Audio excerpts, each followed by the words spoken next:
Hi, my name is Dylan, and I suppose what I had in mind to speak about was um, yeah, I'm still I think I'm still working through it. So I don't have this kind of you know idea about telling a story and having lived through it, and then what's it called? I don't know. And then have having good advice about how to handle a situation or whatever. But um, I um, on April 25th, 2010, I was officially diagnosed with as being HIV positive, and this was after I guess sort of like a month to like 6 weeks of sort of prolonged, what turned out to be prolonged acute HIV infection. So it was kind of, I was sick for a while, and having flu-like symptoms, and then like migraines and stuff like that, and saw a whole host of specialists to try to figure out what was going on. But eventually, um, actually, it was like my gastroenterologist suggested that I be get a blood test for HIV, because just it seemed like consistent with some of the symptoms he would think of. Anyway, I realized this was okay. This was so 2010. I was living in New York City, and I was going to school, finishing up school, or going back to school, and I wasn't really. I was smoking a lot of weed, but I was not doing like a lot of other really heavy drugs.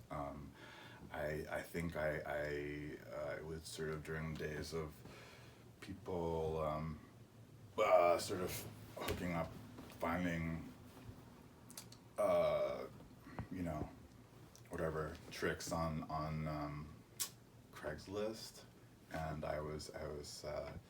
I knew exactly who gave it to me, when it happened, and how it oh my gosh, I've never had to do this before, tell the story like this. But basically, I had sex with somebody who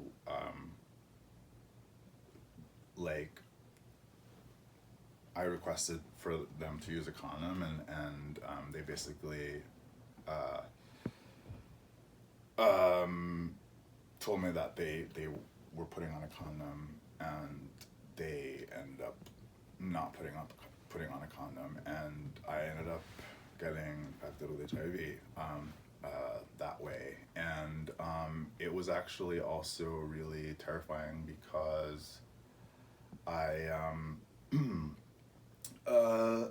I just stumbled upon randomly. I feel like on XTube, which is like a porn site where people upload their own videos. Um, this guy was who. I mean, I can't confirm for sure, but it turned out what turned out to be like a serial uh, sort of serial converter, or HIV spreader. I think he was aware or he wasn't aware of his status, and that's actually what is sort of most dangerous about transmission of HIV. Um, and is if you don't get tested and you don't know your status, you could have it and have a really high viral load, and so be very likely to transmit it to somebody who you have unprotected sex with. And anyway, it seemed like I found all these videos of what looked like him in his apartment, because I could tell from the backgrounds that he was like taking videos of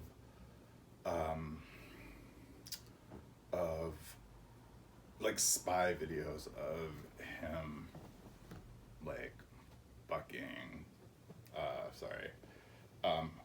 like other guys, and it seemed like it was just, to me, it looked like somebody who was trying to document something they knew that they were doing, sort of on purpose, intentionally, and doing it in a way that has completely misled, their partner, in from the beginning. And after I was diagnosed, I did call him to sort of confront him and say, like, trying to put all these pieces together.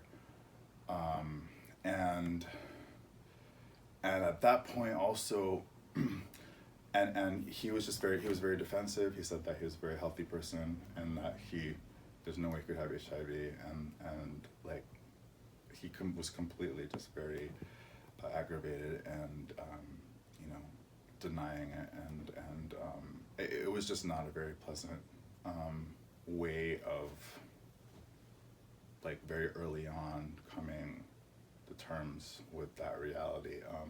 I didn't. It was really crazy, because I at that point when it was like I was diagnosed, like, looking back in retrospect, like, I don't think I would have even had known that interaction was going to potentially be like lead to transmission, because although I feel like I was tricked, he assured me that we were having protected sex. Turned out that we weren't, and I didn't put two and two together right after the event to, like, have gone to the hospital and, like, to seek, like, post-exposure prophylaxis, or and it's so weird, because it's just like, I think like a year or two after that, like, PrEP came out, and I was like, fuck, like,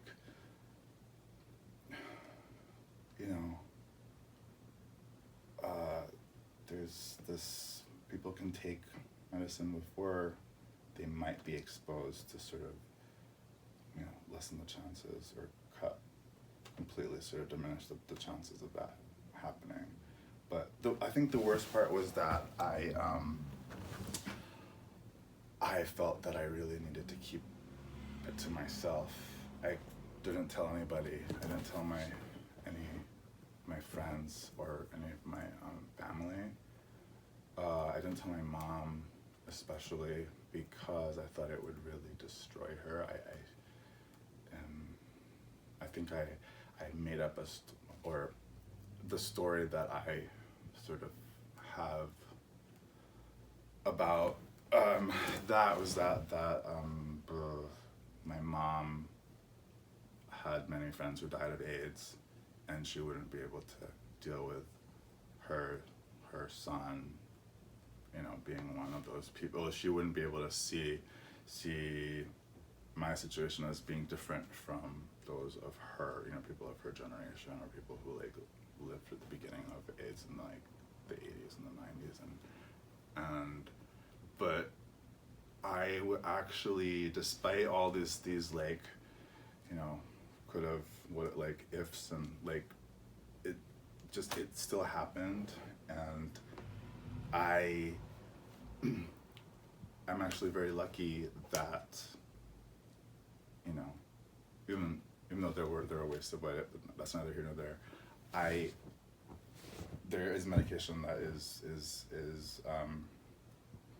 has turned, this, I guess don't really talk about why it is such a big deal. Like it was at one point a death sentence. What was one? It's there's no cure for HIV, so I think that's why it's a big deal. But it doesn't feel like it's as big of a deal now because of how far the medicine has come, how far sort of compliance with sort of the latest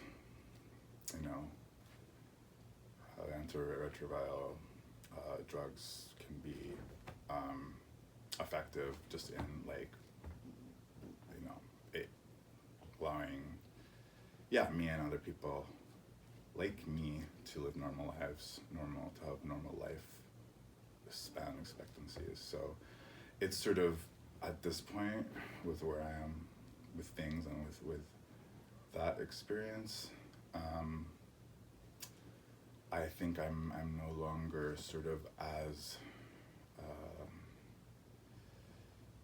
what's it called, fatalistic about it as I once was. Also, creating a story about my mom not being able to handle it. I finally told her. Now, so a lot of different stuff happened in between, but I kept that in for 5 years. 5 years from when I was diagnosed to when I kind of had a breakdown. My mom and my family and my friends were ended up being okay about it, and my mom was, more than anything, was sad that I sort of held that in for so long, and I sort of bore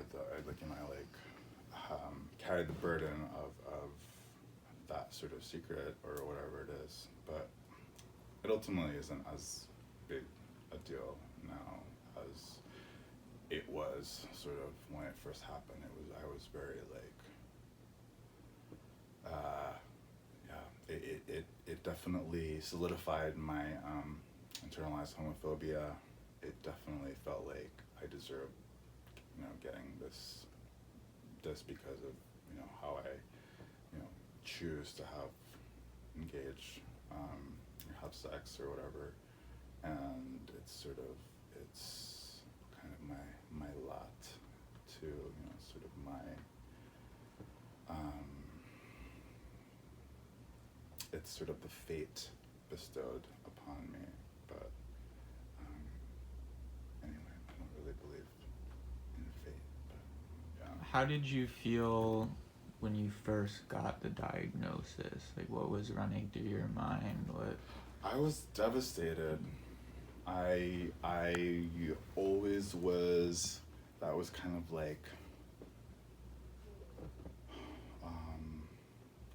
it's gonna sound kind of weird, but I always wanted to be female, except I didn't want the pain of to bear the pain of childbirth. I was okay with being, I was always knew I was gay, or okay with being gay, except for that I was always gonna have to dodge this bullet of getting HIV or contracting. That was such a thing growing up, safe sex, where condoms, that was such a part of just sexual education, and I was I'm never gonna get that. I know what to do to prevent myself from contracting HIV, sexually. But I still got it. It still happened to me. My gastroenterologist said, he was size matters, if they're really big and they're have a really high viral load, and they're ripping your rectum, there's not enough lubrication, that's more likely, there's just anyway. I felt really devastated. I didn't know what to do. I was really lost when that first happened. Yeah. I walked around Manhattan for a while. I don't exactly remember, but I just remember feeling panicked, feeling like somehow betrayed because it just wasn't something on. I just did not have any concept that could be what it was. You know, it wasn't like, oh no, I hope it's not this. I was partying like crazy and like doing all this crazy shit. Like, oh no, I hope I'm not getting like AIDS this. I mean, like, you know, I didn't contract HIV this time, but like, but it wasn't even going through my mind, but it was sort of like the worst fear. Anyway, I had And at the time. in those times that you didn't tell your mom or your family and friends, how did that feel when you're keeping it closed up? I'm sure there was times where maybe the opportunity like could have presented itself and like maybe you felt like Yeah. this is the time, but you never acted on it. Or Yeah, no, it felt really intense, really heavy. It sort of was kind of, what's the word? I don't know, like sort of the nail in the coffin with my relationship with my mother, where like I just was, I never really always wanted to be like her best friend and tell her everything, but like this is a way for me to sort of engage with her in a way that I felt was, or I was telling myself I was like being protective of her because like she couldn't handle the truth, she can't handle the truth or whatever, but that's not my job, you know, to censor her. And yeah, I don't know, it's very strange, it was weird. I don't completely, yeah, I don't, now that it wasn't really such a big deal, it's like I don't know why I felt a need to withhold that, you know, from her and from everybody else for so long. Like, I wasn't like dating them or like with them. We did meet a few times. He was very nice. He was very very nice when I was with him. I was approached by someone from the some office, you know, Department of Health in New York, or of like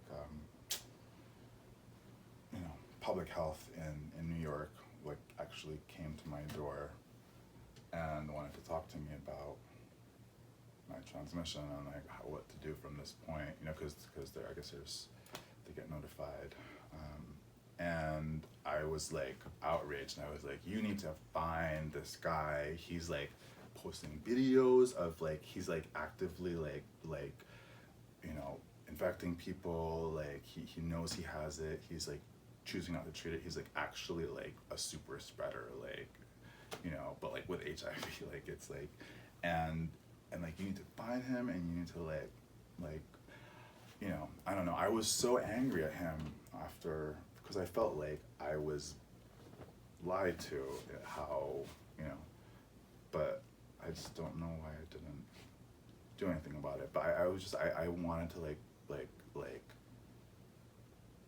you know, go to the police and like charge him with like, you know, but then that's a whole complicated thing where it criminalizes people with, you know, criminalizes people with the disease, and that's not good either. And I don't know, I just didn't talk to him ever again, and sort of got over it because it's been so much time now. But I felt like he committed a crime. I felt like assaulted by him in some way. So yeah, betrayed is putting it lightly.